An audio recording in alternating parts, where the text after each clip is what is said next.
السلام عليكم. السلام عليكم. خبر تقريبا ما عداش عليه 6 ساعات، خبر جديد. احنا خلصنا كندا واتكلمنا عن فرنسا واتكلمنا عن لبنان واتكلمنا عن مصر واتكلمنا عن غيره وغيره وغيره. النهارده معانا انجلترا. مالها انجلترا؟ اكبر كنيسة انجيلية في انجلترا يفعلون في الاطفال والبالغين اغتصاب. فين الدليل؟ طبعا معانا اليوم اورينت التلفزيون اورينت، ومعانا ايضا بي بي سي نيوز، ومعانا ايضا اليوم السابع، ومعانا ايضا صحيفة نبض. نبدأ الاول بالفيديو الاول وبعد كده ندخل على الفيديوهات التانية او المصادر التانية. الفيديو من تلفزيون اورينت، وهو ده اللي جزاه الله خير اخ بعت لي الخبر ده وبعت لي التحقيق الاخير ده، وانا عليه عملت بحثي. تعال نشوف التحقيق او الخبر بيقول ايه في تلفزيون اورينت. هو كله موسيقى فانا هضطر اكتم الصوت واقرا لكم. بصوا كله موسيقى يعني، فانا هكتم الصوت واقرا لكم الخبر او التوثيق او التحقيق بيقول ايه. اعتداءات جنسية داخل الكنيسة الإنجيلية في بريطانيا، ممارسوها رجال دين وموظفون، وضحاياها أطفال وبالغون كبار وصغار. التحقيقات اللي بدأت سنة 2019 وانتهت في 2022 هي لسه منتهية، فبفضل الله جبتها أنا يمكن أول واحد عشان أعرضها على السوشيال ميديا. يعني لسه الخبر ما كملش يوم وما انتشرش في الأخبار أو في المواقع الإسلامية، وأجرتها لجنة مستقلة تابعة للكنيسة. راجعت الانتهاكات بداية من أربعينيات القرن الماضي، وأثبتت وجود 168 حالة اعتداء على الأطفال و149 حالة تخص بالغين مستضعفين. بالغين إيه؟ حتى الكبار اغتصبوهم.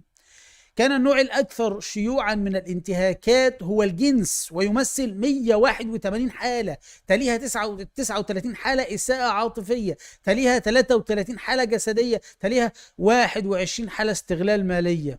قساوسة. ها؟ الخبر مصدره منين؟ سكاي نيوز.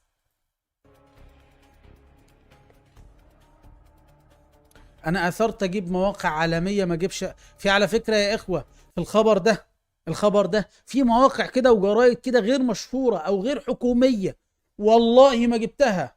وللعلم في قناه العبد الله وصفحته لن اتيكم الا بمواقع وجرائد وقنوات عالميه. القنوات التعبانه اللي تحت السلم دي مش هجيبها اصلا ولا هذكرها في قناتي ولا في صفحتي. اما المعتدون فهم 242 راجل دين و350 و53 موظف في الكنيسه. يلا يلا، رجال دين شغال، موظفين شغال. ده بقول لك في متطوعين داخلين. انا عارف المتطوعين دول دخلوا عشان يعملوا المغتصبون والمتحرشون. 242 راجل دين، 53 موظف في الكنيسه، 41 متطوع للعمل مع الاطفال. ما هو كان متطوع في العمل مع الاطفال، صح، في الاطفال بقى، في العمل في الاطفال. التقرير الجديد لا يتضمن تفاصيل عن مستوى الانتهاكات. الكنيسة قالت أن هذا أكبر تحقيق في قضايا الانتهاكات. لا، مش أكبر ولا حاجة. كبير أساقفة اعتذر وعبر عن إحساسه بالخجل الشديد بسبب نتائج التحقيقات. بيقول ليس هناك أعذار تبرر فشل الكنيسة. بس رئيس الأساقفة. يعني إيه يا محمد يا نصيف رئيس الأساقفة؟ الكلمة كبيرة جدا. الأسقف ده هو أعلى مرتبة كنسية تحت البابا. الأسقف ده بيبقى بابا. الأسقف أو الأنبا بيتعمل عليه انتخابات أو ما إلى ذلك وبيبقى بابا. يعني إيه؟ يعني رتبة عالية جدا جدا جدا جدا عندهم. بيقول إيه رئيس الأساقفة نفسه؟ إن العيب مش فيهم يا جماعة، العيب في العقيدة. بيقول باللفظ ليس هناك أعذار تبرر فشل الكنيسة، ما قالش فشل الناس. والكنيسة دي هي إيه؟ اسألوا كده زكريا بطرس، قولوا له الكنيسة ايه يا زيكو، هيقول لك هي أعضاء المسيح، هي جسد الرب نفسه، هي نابع من الرب والرب نابع منه. الكنيسة اللي المفروض النص فيها من ثمارهم تعرفونهم. أن تبرر فشل الكنيسة في نشر المحبة حبة الإلهية القائمة على تقدير كل شخص. مين اللي قال الكلام ده؟ كبير الأساقفة. هي العقيدة كده من ثماري. وطبعا العقيدة كده، جريدة أورينت، ده التلفزيون الرسمي، تلفزيون رسمي اسمه أورينت. التلفزيون ده هيقول في الآخر حاجة كده هتبقى مضحكة جدا وأنا هجاوبه عليها. وسائل إعلامية كشفت وجود حالات أخرى لم يشملها التحقيق. ليه التحقيق ما جابهاش؟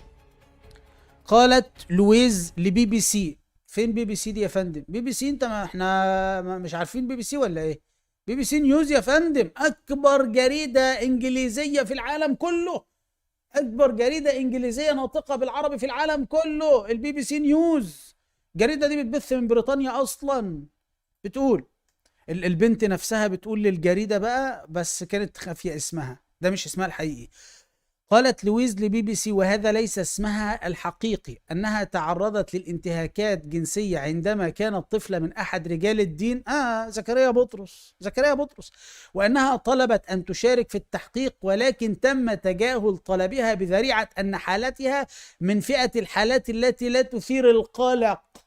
زيكو قول يا زيكو من الآخر، أنت عقيدتك إيه يا زيكو اللي عمال بتشتم بيها الإسلام دي؟ قول يا زيكو، قول وبعدك لهط الرشيد. المسيحية فاشلة، ديانة فاشلة. المسيحية هي الانحلال، المسيحية هي الانحلال. جدع يا رورو، المسيحية هي عبادة بشر.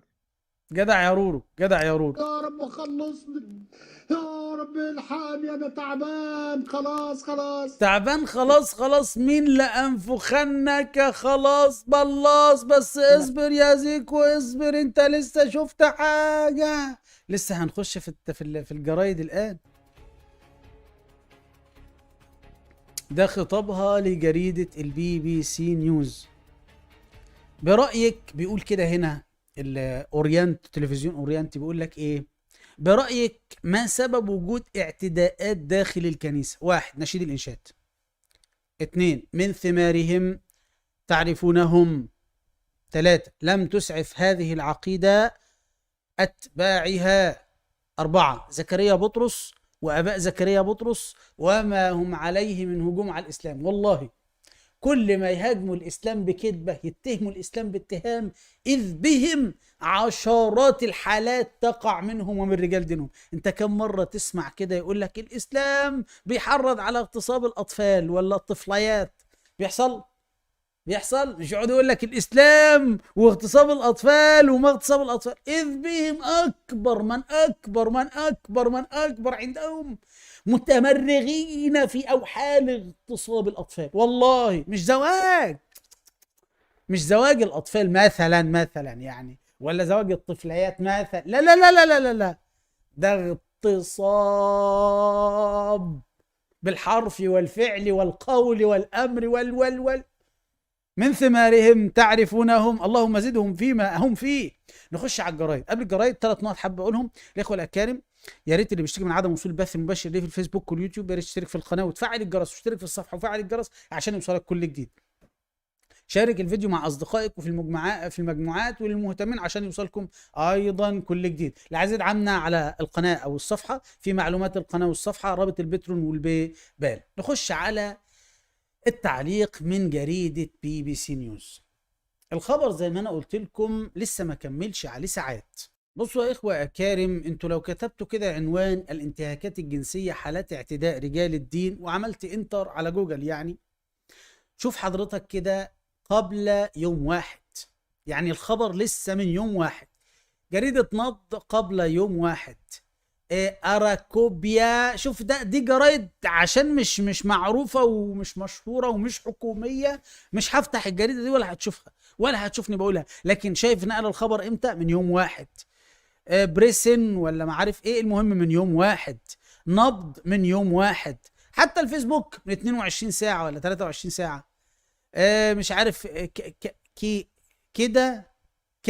كدر نيوز من يوم واحد. يعني لسه الخبر الشاهد يعني من الكلام ان لسه الخبر ما بقاش عليه ساعات معينة.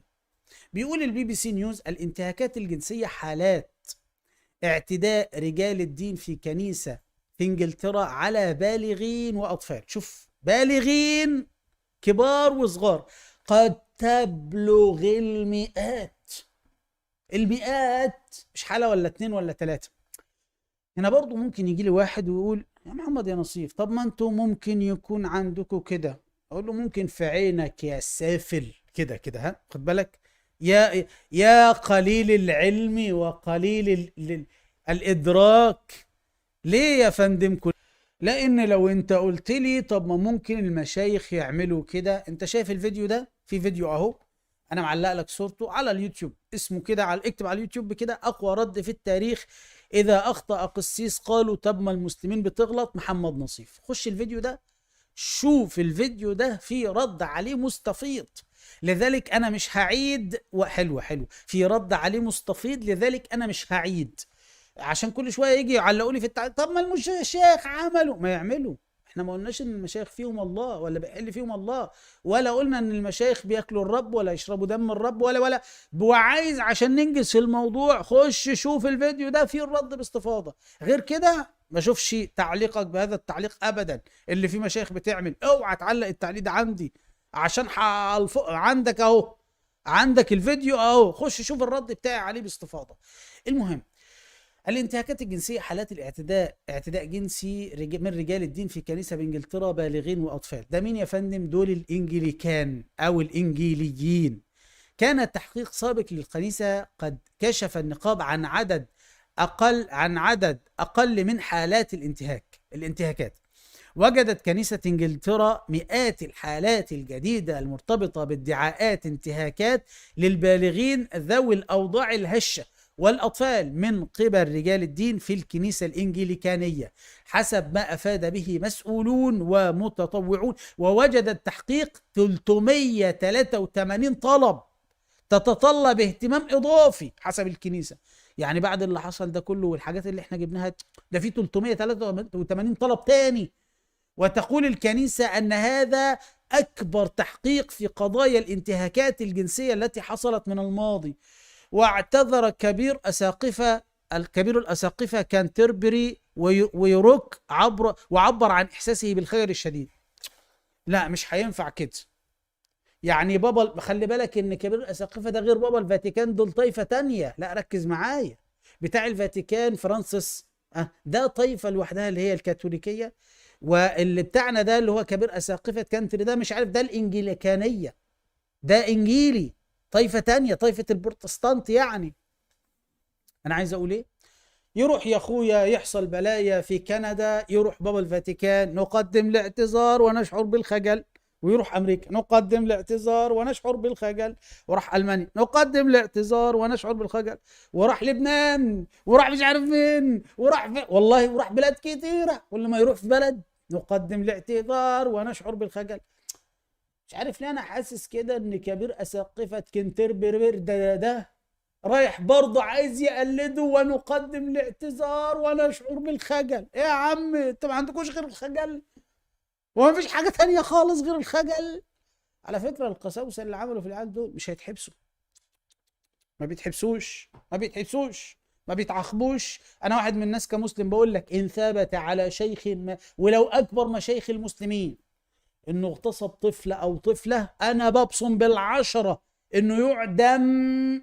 وعندي دليل على كده من القرآن، لا ما تنساش، انا عندي دليل على كده من القرآن.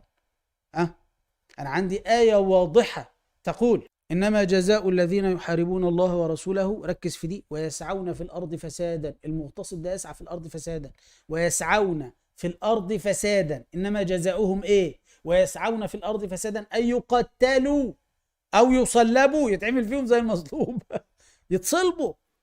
تخيل انت اللي يسعى عندنا في الارض فساد ويغتصب، في عقوبة ليه في القرآن انه يتصلب. فهمني انت؟ اللي فهمني واللي مش فهمني يعمل فهمني. يتصلب، يموت. فعندي دليل قاطع في المسألة. طب اللي اغتصبوا بقى بتقول لك الجريدة: وقالت أخبر الناجون أنه سيتم الاتصال بهم حين نشر التقرير، لكن هذا لم يحصل، ويتضمن المعتدون الذين ما زالوا على قيد الحياة في القساوسة 242 رجل دين و53 موظف في الكنيسة، بالإضافة ل 41 متطوع كان عملهم يتطلب التعامل في الأطفال، مش مع الأطفال، في الأطفال. ولم يعد كثيرون منهم الضحايا، ولم يعد كثيرون منهم على علاقة بالكنيسة. عرفتوا ليه أوروبا والغرب ترك المسيحية؟ عرفتوا ليه تركوا عقيدة زكريا؟ تعرفتوا ليه اعترفوا بما عندهم من خطية؟ زكريا: عقيدتك أصبحت كل بلية، عقيدتك أصبحت رضية، عقيدتك أصبحت اغتصاب الأطفال والطفليات اللي هي يا زكريا يا هفية. وكل ده من تطاولك على الإسلام يا بولية، وهتشوف اللي هيجرى ليك يا عينيا. حلوة حلوة، بس هو ما يستاهلش عينيا، لكن جت القافية يعني. واضح واضح. وتتراوح الحالات بين أخطاء في المعلومات ولا يتضمن التقرير وتفصيل القضايا. أنا عايزك بقى إيه؟ أنا عايزك تخش أنت بنفسك تقرأ المنشط ده. طب نخش على اللي بعده. التحقيق من زمان، مش وليد النهارده. اليوم السائع: رئيس أساقفة يورك يعتذر عن فشله في اتخاذ إجراء بعد تورط كهنة أو كاهن في إساءة جنسية. الخبر ده بقى من كام؟ 2020. ما هي بداية التحقيقات شغالة. أهو ده كبير الأساقفة الأقرع ده، تمام؟ اسمه ستيفن كوتريل. اعتذر برضو اعتذر رئيس الأساقفة برضو. حلوة الشغلانة دي على فكرة، في شغلانة حلوة كده، شغلانة اعتذر. بيقول لك: الوقالة في بيان أنني حزين للغاية وآسف للغاية. هي بعد اعتذر ونقدم الاعتذار ونرجو المسامحة، بقت ايه؟ انني حزين للغاية وآسف للغاية. مش عارف انا ايه الشغلانة دي. اكتبوا لي المانشيت ده برضو على جوجل: رجال دين يعتدون على بالغين واطفال بكنيسة في انجلترا. امتى يا فندم؟ 6 اكتوبر. هو لسه اصلا من ساعات، لسه الخبر نفسه من ساعات. وجدت كنيسة انجلترا مئات الحالات الجديدة المرتبطة بادعاءات انتهاك البالغين ذوي الأوضاع الهشة. حتى الكبار والصغار بيغتصبون. وأنا إن شاء رب العالمين هجيب لكم خبر خاص كده. أحد آباء زكريا بطرس راح فرنسا، جاله شاب كبير في السن، قام عمل بيه إيه؟ قام تحرش بيه. أبو زكريا بطرس قام تحرش بالشاب الكبير وكان عايز يغتصبه.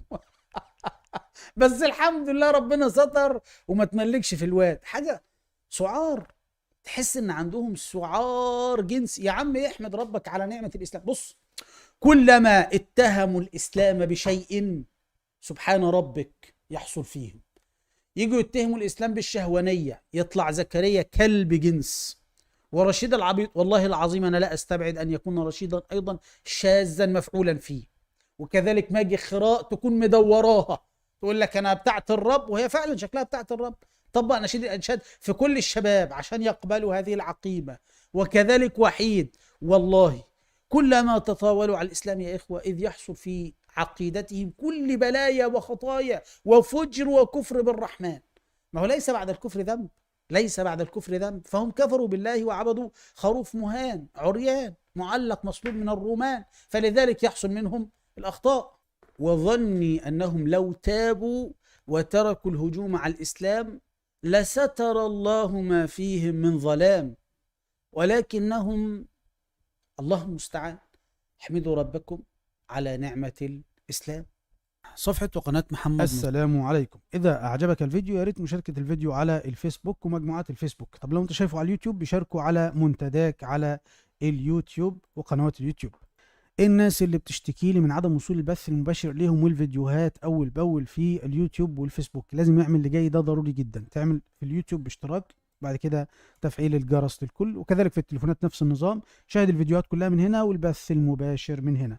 طيب الفيسبوك لازم تعمل ده برضه في الفيسبوك، تعمل اعجبني وبعد كده تعمل اعجبني مرة تانية، بيطلع لك القائمة دي خليها المفضلة، وبعد كده المحتوى خليه قياسي، الفيديو كل الاشعارات فيديو بث مباشر، كل الاشعارات بعد كده تحديث كده. الغالبيه العظمى من الفيديوهات فيسبوك ويوتيوب هيوصلك اشعارات جديده بيها. طيب الناس اللي كلموني على دعم اعلانات ومحتوى القناه والصفحه، ادي بيبال من هنا والباتريون من هنا، وفي الفيسبوك نفس النظام، وهتلاقي في في اليوتيوب والفيسبوك في التعليقات لمن اراد دعم القناه والصفحه. تليجرام محمد نصيب المحاور، وانستجرام محمد نصيب برضه المحاور، وكذلك تويتر. ولا تنسونا من صالح دعائكم. غفر الله لنا ولكم.